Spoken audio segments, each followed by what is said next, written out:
कर्मचारियों पेंशनरों को मिलेगा लंबित डीए एरियर। सरकारी स्कूलों में बदलेगा सिलेबस, फिर कर्ज लेगी हिमाचल सरकार। इन सब के अलावा और भी बहुत कुछ रहेगा इस बुलेटिन में। आप देख रहे हैं इनॉक्स न्यूज। तो आइए जानते हैं अब तक की बड़ी खबरें।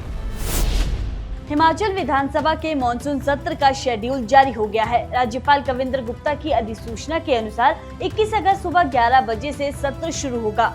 सत्र में प्रदेश आपदा भाजपा नेताओं और विधायकों पर दर्ज एफआईआर जैसे मुद्दों पर हंगामे के आसार है। वहीं विपक्ष इन मुद्दों को लेकर सरकार को घेरने की तैयारी में है, जबकि सत्ता पक्ष भी जवाब देने के लिए तैयार रहेगा। वहीं मॉनसून सत्र से पहले सुखू मंत्रिमंडल में फेरबदल और विधानसभा उपाध्यक्ष की नियुक्ति को लेकर भी चर्चाएं तेज है।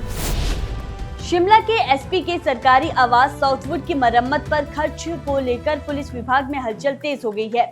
एसएसपी शिमला की रिपोर्ट के अनुसार वर्ष 2022 से 2025 के बीच एसपी आवास की रिपेयर और मेंटेनेंस पर कुल 14,07,000 रुपए खर्च किए गए। इनमें 11,57,392 रुपए जिला पुलिस के रेजिडेंशियल हेड से खर्च किए गए, जबकि 2,50,000 रुपए पुलिस चौकी शोगी की मरम्मत के लिए मंजूर राशि से खर्च किए जाने का आरोप है। मामले की जांच के लिए पुलिस मुख्यालय ने 3 सदस्यीय विशेष ऑडिट समिति गठित कर 1 सप्ताह के भीतर रिपोर्ट मांगी है, जिसके बाद ही पूरी स्थिति साफ हो पाएगी।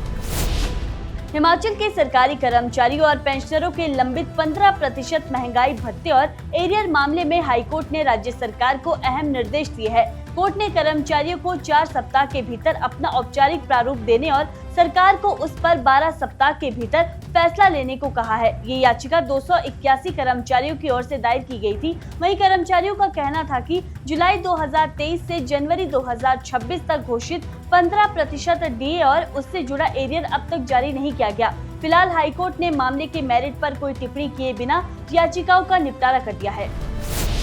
हिमाचल सरकार ने विकास कार्य, वेतन और पेंशन जैसे वित्तीय जरूरतों को पूरा करने के लिए बाजार से 700 करोड़ रुपए का कर्ज लेने का फैसला किया है। वित्त विभाग ने इसके लिए 400 करोड़ और 300 करोड़ रुपए के 2 स्टेट्स डेवलपमेंट लोन बॉन्ड जारी करने की अधिसूचना जारी कर दी है। इनकी ई नीलामी 4 अगस्त को भारतीय रिजर्व बैंक के माध्यम से होगी।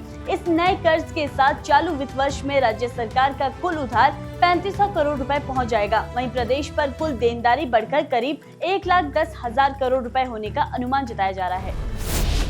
हिमाचल सरकार ने उद्योगों को बड़ी राहत देते हुए प्रदूषण नियंत्रण बोर्ड से बार-बार सहमति प्रमाण पत्र और एनओसी लेने की व्यवस्था खत्म कर दी है। अब उद्योगों को सिर्फ एक बार सहमति प्रमाण पत्र मिलेगा, जबकि वैधता उद्योग की श्रेणी के अनुसार 5 से 25 साल तक रहेगी। सरकार का दावा है कि इस फैसले से प्रदेश के करीब 12,500 उद्योगों को सीधा लाभ मिलेगा। इससे उद्योगपतियों का समय और खर्च बचेगा, सरकारी प्रक्रियाएं आसान होगी और निवेश को भी बढ़ावा मिलेगा। हिमाचल के सरकारी स्कूलों में जल्द नया पाठ्यक्रम लागू होने जा रहा है। राज्य सरकार क्लास 6ठी से 8वीं तक की किताबों में बड़ा बदलाव करने की तैयारी में है। नए सिलेबस में हिमाचल का इतिहास, लोक संस्कृति, बोलियां, पारंपरिक खान-पान, अर्थव्यवस्था, राजनीतिक विकास और वीर सैनिकों और स्वतंत्रता सेनानियों की गाथाओं को शामिल किया जाएगा। शिक्षा मंत्री रोहित ठाकुर की अध्यक्षता में गठित समिति नए पाठ्यक्रम को अंतिम रूप दे रही है। सरकार का लक्ष्य है कि शैक्षणिक सत्र 2027-28 से विद्यार्थियों को नई किताबों के जरिए पढ़ाई करवाई जाए, ताकि वे अपनी संस्कृति और विरासत से बेहतर तरीके से जुड़ सके।